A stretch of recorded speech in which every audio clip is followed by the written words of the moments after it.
Well, hello all. My name is Aaron Stritzel. I'm so excited to be joining you starting in July of this year.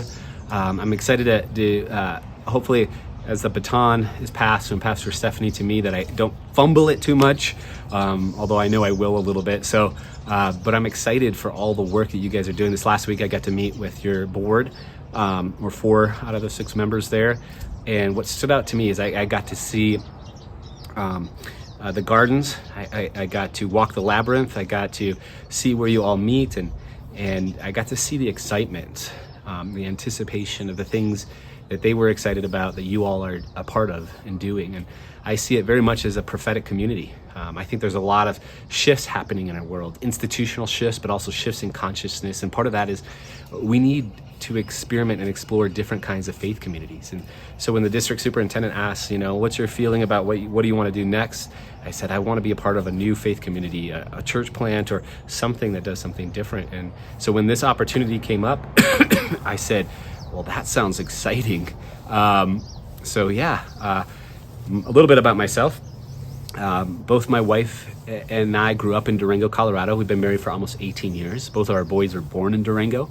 If you don't know where Durango is, it's a beautiful small town, southwest Colorado. Our oldest boy is 12, going to be going into 8th grade. Our youngest is 10, going to be going into 5th grade. And what's exciting about that is when we first told them about the land, they were like, but where's the church? And we're like, well, they meet on the property. Well, where's the church? And so I'm excited because we get to be a part of forming our kids in a different environment where they don't think of a church as 4 walls, where they get to learn about the divine through creation and farming and other things. So we're really excited about that. We grew up in Durango. We moved to Phoenix for a few years and then Seattle for a year, back to Colorado. My wife is a naturopathic doctor, which really tries to seek a more holistic approach to healing our bodies. For example, if we eat a bunch of toxic food and we get sick, there's a reason, because we're putting in toxins. So we got to eliminate some of that, which I'm going through right now, finding I need to eliminate some foods from my own life. Yay for me. But we moved back to Colorado. My wife tried to start a clinic. We were involved in some other church plant stuff, and COVID hit and everything unraveled.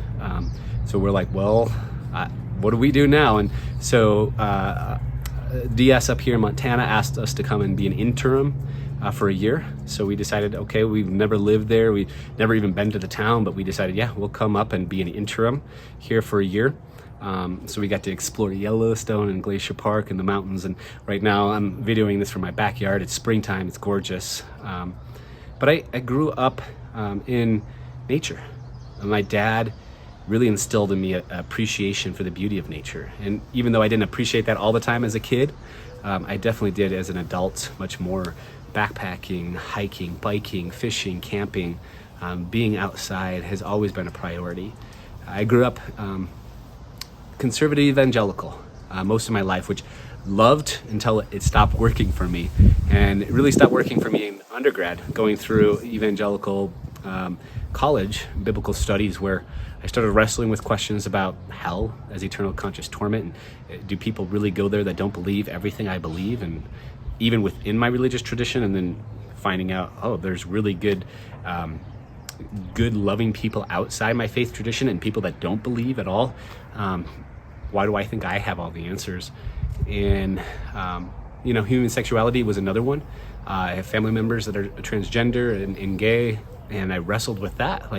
It seems so clear, cut and paste, clear in that context, and through what people call deconstruction, really is wrestling with those, coming to a very much more inclusive, much more open theology and spirituality. In fact, I really call myself much more of a spiritual seeker.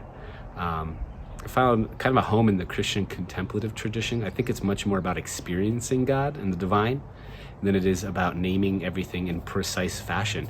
Because what happens is we think we have it nailed, then we're not open to anything else. And God seems to always be beyond what we perceive. And so I try my best to stay as open as I can to learning and growing And, I think beliefs do matter. They play a role. For example, I grew up with a belief of a rapture. God was going to suck us out of here. I was scarred for life, but I watched an old movie called A Thief in the Night, and other plays that were on our church. I was scared. It scared the hell out of me, literally. Like I was fearful of all of that. And so if you believe that God's going to just suck us out of here, then why take care of this world? Why tend to creation? Why connect with creation? Because we're leaving it anyway. It's all going to burn. So I do believe that, or I do think beliefs matter. But when it comes to faith communities, the centrality isn't about, do we all have all the same beliefs? It's more about exploring. Diversity is important because you might see something differently. So I get to pick up that belief and kind of turn it and look at that and say, oh, and it's going to affect me. I have certain experiences as a white male that other people don't.